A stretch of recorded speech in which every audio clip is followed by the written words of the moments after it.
நேற்று பெண்களுக்கு ஒரு சாதகமான ஒரு விஷயத்தை நம்ம வந்து ஆடியோ மூலமாக ஒரு நாள் மட்டும் மனைவி சுமர்ந்தால் என்ன ஆகும் அப்படிங்கிற மாதிரி சொல்லியிருந்தோம். நிறைய ஆண்கள் கொதிச்சு போயிட்டாங்க.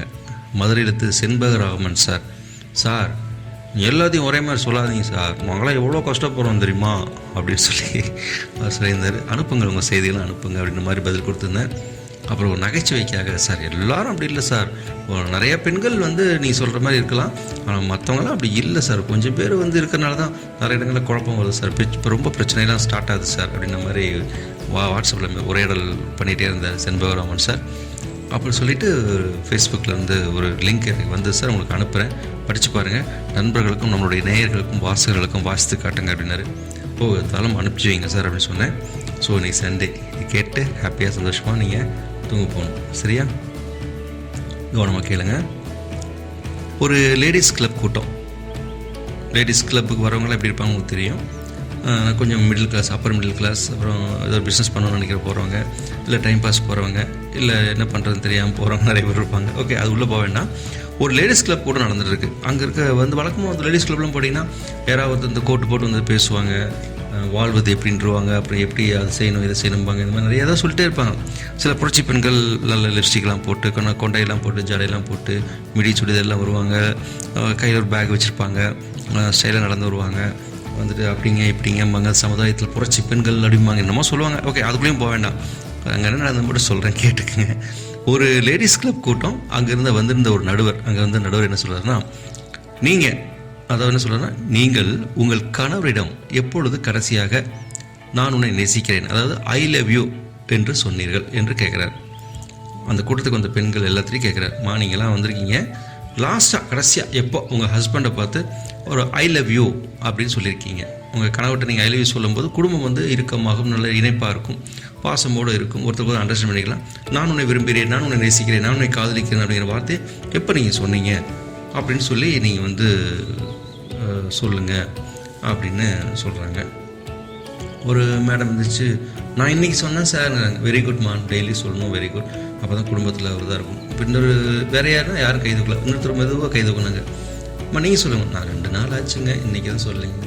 ஓகேம்மா, தப்பு இல்லை. ஓகேம்மா, நீங்கள் ஒரு பண்ணுங்கள், இப்போது எல்லோரும் உங்கள் மொபைல் எடுத்துக்கோங்க. எல்லோரும் மொபைல் எடுத்துக்கிட்டாங்க. இப்போ வாட்ஸ்அப்பில் உங்கள் ஹஸ்பண்டுக்கு ஐ லவ் யூ அப்படி மெசேஜ் போடுங்கம்மா, மண்டலம் நோட் பண்ணிக்கோங்க, எல்லோரும் உங்கள் ஹஸ்பண்டுக்கு போடுங்கம்மா. ஓகே சார் அப்படின்னு சொல்லிட்டு எல்லோரும் ஐ லவ் யூன்னு சொல்லி அவங்கவுங்க அந்தந்த பெண்கள் அவங்கவுங்க ஹஸ்பண்டுக்கு அனுப்புகிறாங்க. ஓகேவா? சரி, அவர் சொல்கிறார், யாருக்கு ரொம்ப டிஃப்ரெண்ட்டான ஒரு பதில் வருதோ அவங்களுக்கு ஒரு ஸ்பெஷல் பரிசு நான் கொடுக்க போகிறேம்மா, பார்க்கலாம். சரி, எல்லோரும் அனுப்புகிறாங்க. எல்லாம் அனுப்பிச்சு முடிச்சுன்னா ஒவ்வொரு நாள் வருது, மெசேஜ் வருது, திருப்பி ஒன்றுது. அதில் ஃபஸ்ட்டு ஒரு அம்மாவுக்கு வருது, அது ரிப்ளை. அதில் வந்து இந்த அம்மா ஐ லவ் யூ அனுப்பிச்சிட்டாங்களா, அதுக்கு அந்த கணவர் பதில் கொடுத்துருக்காரு, அன்பே உனக்கு உடம்புக்கு ஒன்றும் பிரச்சனை இல்லையே. இன்னொரு அம்மா அவங்களோட வாட்ஸ்அப்பை காட்டுறாங்க, ஏம்மா இன்றைக்கி நீ சாப்பாடு செய்யலையா. மூணாவது ஒரு அம்மா வாட்ஸ்அப் காட்டுறாங்க, ஏன் நான் குடும்ப செலவுக்கு கொடுத்த பணம் தீர்ந்து போயிடுச்சான்னா. நாலாவது ஒரு அம்மா, வாட் ப்ராப்ளம், என்ன பிரச்சனை உனக்கு. அடுத்த 5வது ஒரு வாட்ஸ்அப்பு, நீ கனவு ஏதாவது காண்டிட்டு இருக்கிறியா, இல்லை நான் கனவு காண்றேன்னா. இப்படி ஒவ்வொருத்தரோட வாட்ஸ்அப்லேயும் அவங்கவுங்க ஹஸ்பண்டும் அனுப்பிச்சிட்டே இருக்காங்க. அடுத்து 6வது, இன்றைக்கி ஏதாவது கல்யாணத்துக்கு போனியா, உன் ஃப்ரெண்டு போட்ட நகை ஏதாவது டிசைன் உனக்கு பிடிச்சி போச்சா, ஏதாவது வாங்குறக்கா பிளான் பண்ணிட்டு தான் அந்த ஐ லவ் யூ அனுப்பிச்சிருக்கியா.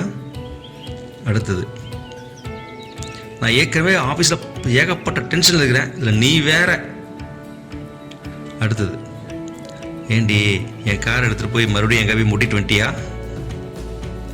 அடுத்தது, இந்த டிவி சீரியல் பார்க்காத உனக்கு எத்தனை தடவை சொல்லியிருக்கேன். அடுத்தது 10வது ஒரு நபர், ஏன் இன்றைக்கி நான் தான் போய் பள்ளிக்கூடத்தில் போய் குழந்தைகளை கூட்டிகிட்டு வரணுமா. இப்படியே ஒவ்வொன்றும் வந்துக்கிட்டே இருக்குது, யாருக்கும் பரிசு கிடைக்கல. கடைசியில் ஒரு அம்மா வந்து வாட்ஸ்அப் காட்டுறாங்க, அவங்க தான் ப்ரைஸ் கிடச்சிருக்குது. என்ன பதில் தெரியுமா, ஹலோ யாருங்க இது, என் பொண்டாட்டி மொபைல்லேருந்து எனக்கு மெசேஜ் அனுப்புறது யாருங்க. அந்த அம்மாவுக்கு தான் ப்ரைஸ் கொடுத்துருக்காங்க. இப்படி தான் வாழ்க்கை நிறைய இடத்துல வேடிக்கையாகவும் வினோதாகவும் அழகாகவும் போயிட்டுருக்கு. அதனால் இது வந்து மதுரை செண்பகராமன் சார் அனுப்பிச்சது.